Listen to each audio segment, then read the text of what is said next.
Hi people, Moino Ravenberg here again as always and as usual. Yeah, as you can tell from the header, this is going to be a quick video on Gäap. Gäap is a goetic spirit. It's been a good while since I've done a spirit video, let alone a goetic one. He's spirit number 33, and I recite, Gäap, the 33rd spirit is Gäap. He's a great president and mighty prince. He appeared when the sun is in some of the sudden signs in a human shape, going before 4 great and mighty kings as if he were a guide to conduct them along on their way. His office is to make men insensible or ignorant, as also in philosophy to make them knowing, and in all the liberal sciences. He can cause love or hatred. Also he can teach thee to consecrate those things that belong to the dominion of Amaimon, his king. He can deliver familiars out of the custody of other magicians and answer it truly and perfectly of things past, present, and to come. He can carry and recarry men very speedily from one kingdom to another at the will and pleasure of the exorcist. He ruled over 66 legions of spirits, and he was of the order of potentates.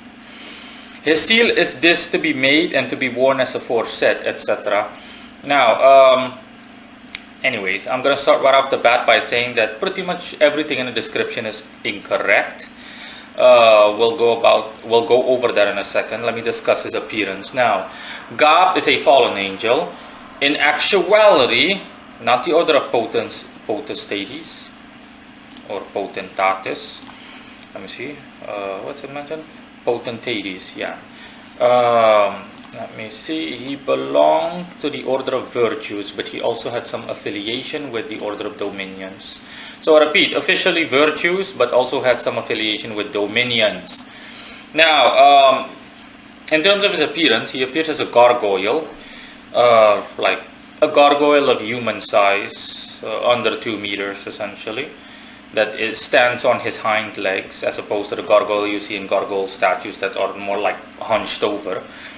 And let me see from my notes what else. I literally summoned him, you know, it's me, so yeah, I summoned him in the blink of an eye while I was busy doing something else, and my eye fell on his name. Yeah, his true form is an angel with blonde hair that's holding a fine wooden spear. He has no direct planetary correlation, but Martian attributes are most practically applicable.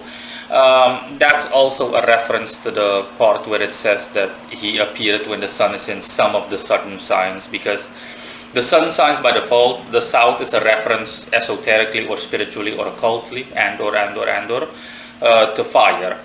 So it either means that he appears when the sun is in some of the fire signs, or astrologically the signs that are in an astrological chart at the bottom.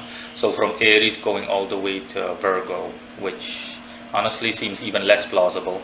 Aries, Taurus, Gemini, Cancer, Leo, and Virgo.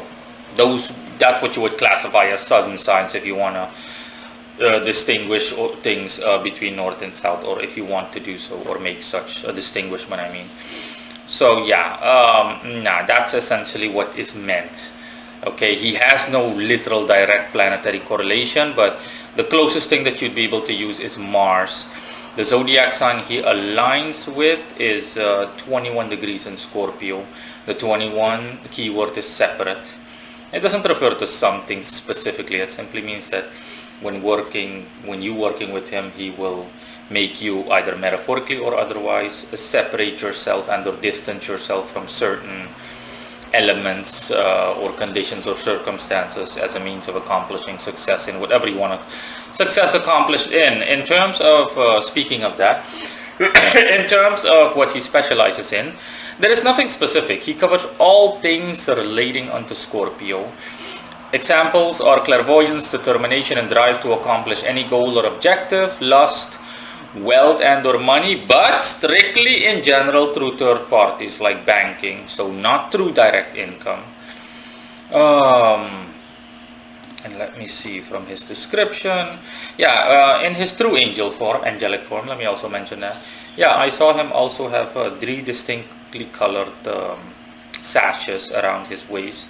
One was like the color of fire, elemental fire, like reminded me the most of Sagittarius. but the overall fire, elementally speaking. Also sky blue, a reference to Libra because it stands for refinement. Not that he has any Libra based affinities, it simply stands for refinement. Okay, Libra slash air, etc. That's the color that sash reminded me of, a hint of sky blue, but specifically the color of the zodiac sign Libra that I'm used to seeing. But it simply stands for refinement. And oh yeah, and the other one was dark blue, the color of Scorpio. Okay, essentially aggressive water. Let me see, is there anything else? No, for the rest, honestly, everything else as is definitely unsurprising for anyone familiar with the Goetia in terms of his goetic description is hogwash, honestly. Okay, it's just utterly dismissive and or dismissible. That's all. Bye.